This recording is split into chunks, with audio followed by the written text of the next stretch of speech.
La une des quotidiens paru ce jour, nous démarrons par le journal du groupe E-Media, Besbi le jour, avec en illustration la photo du sélectionneur national Aliou Cissé, mais également de ses poulains à la une du journal.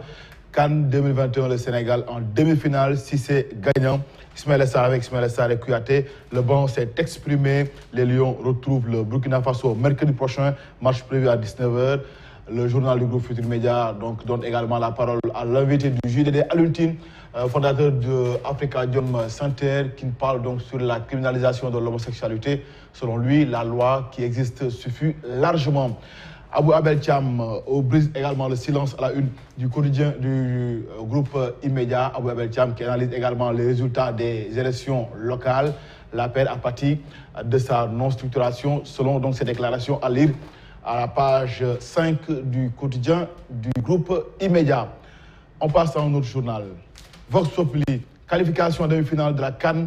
Les Lions et leur coach refusent de s'enflammer. C'est le titre qui barre la une du quotidien Vox Populi. Aliou Cissé, coach des Lions contre le Burkina Faso. Ce sera un match très difficile, une grosse bataille selon donc, le coach Aliou Cissé. À ce niveau-là, il n'y a plus donc, de différence entre les équipes selon les termes de Aliou Cissé. Également le journal qui donne la parole à Sadio Mané, Kalidou Koulibaly, mais également Matarba, ministre des Sports, qui vise la finale et donc le trophée.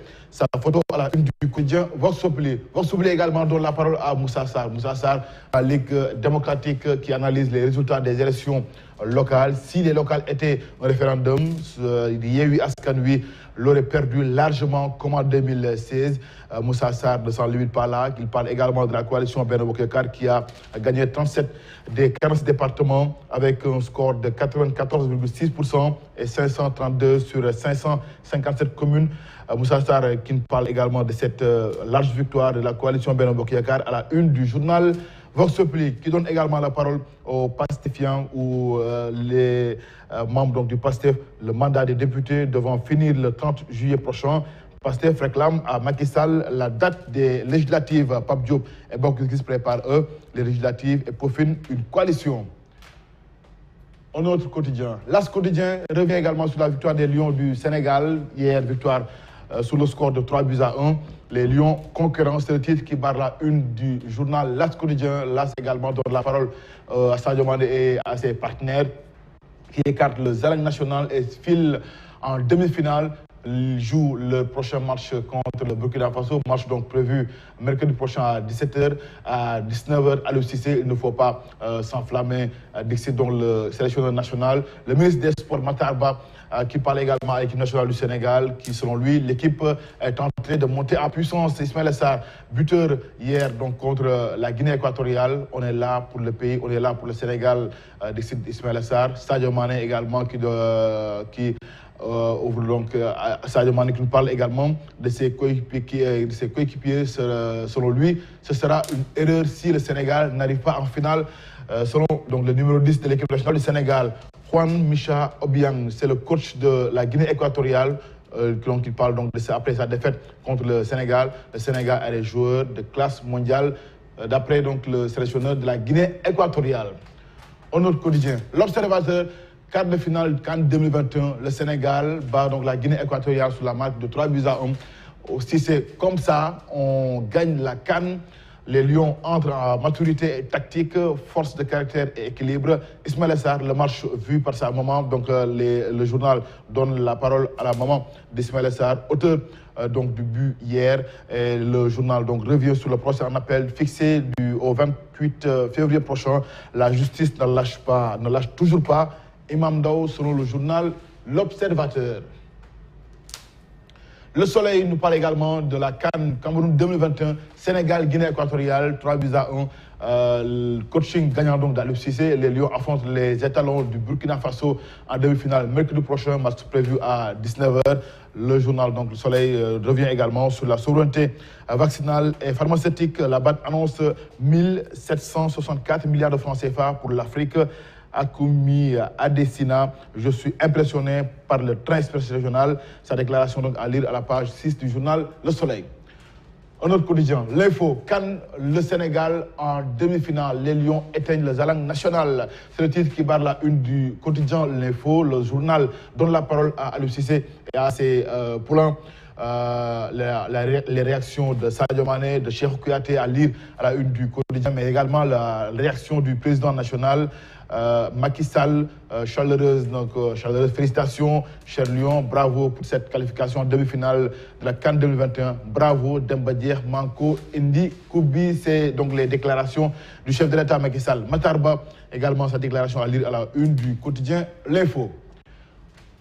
Les Échos nous parlent également de cette victoire face à la Guinée équatoriale. 3 buts à 1, les Lions séduisants se qualifient en demi-finale. Demi-finale donc contre le Burkina Faso mercredi prochain. Abou Diallo redescend ses coéquipiers sur terre. Le coaching gagnant d'Aliou Cissé. Les Sénégalais recommencent donc à coller à leur équipe nationale après donc la victoire des Lions du Sénégal. Le journal nous parle également de cet incendie criminel qui a lieu à Kermassar Nord. Tal Sall, le bébé de 3 ans, a succombé à ses blessures hier. Le journal donc nous parle donc de ces faits graves. Son décès annoncé au moment du match Sénégal-Guinée équatoriale jette les mois dans le quartier. Ça se complique également. Ça se complique grave même pour Dieynaba Ndiaye, l'un des nommés donc cités dans cette affaire. Un autre quotidien, Stade donc nous parle également toujours de la CAN 2022. Sénégal-Guinée équatoriale, 3 buts à 1, le Zalang national, foudroyé par les Lions du Sénégal. Les Lions donc poursuivent le rêve et le journal nous décortique pratiquement le Sénégal. C'est donc sa 5e participation à une demi-finale. Bonne entrée d'Izzy et Kouyaté, coaching gagnant d'Aliou Cissé. Sadio Mané, ce serait une erreur de ne pas aller en finale. Déclaration donc du numéro 10 de l'équipe nationale du Sénégal à la une du quotidien Stade. Walfadjri nous parle des élections, les élections donc dernières des élections territoriales, gestion des conseils municipaux, l'autre combat de la coalition Yewwi Askan Wi. Walf Quotidien nous parle donc de Timbo assis sur des braises et Ibou Sané, enseignant en sociologie politique, les mairies de l'opposition risquent un blocage. Donc tel est l'avis ou l'analyse du professeur Ibou Sané à la une du quotidien Walf Quotidien. Un autre quotidien, le quotidien. Gambie accrochage avec le FDC. Les Djambars dans un guet-apens, une opération rebelle bien planifiée. La liste des blessés et des disparus. À lire donc la page 2 du quotidien, le quotidien. La tribune nous parle donc de cette diagnostic d'une défaite politique de Macky Sall, battue donc dans les grandes villes au poids électoral important. L'analyse d'Alioune Tine, des gens qui ont nourri des frustrations depuis longtemps.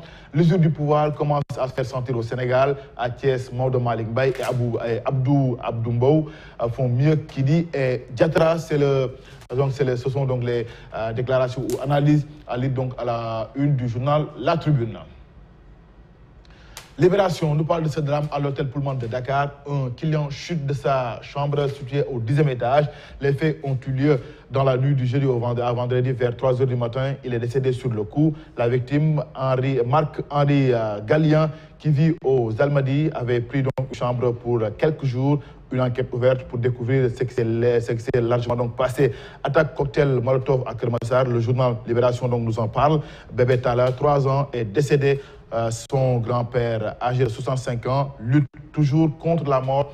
Donc, ce sont donc les révélations de Libération à la une du quotidien. Nous terminons par Soudalambe. Premier, Giancarlo à la 2STV. Samedi dernier, un combat cool. Bombardier donc cool. Eumeu serein.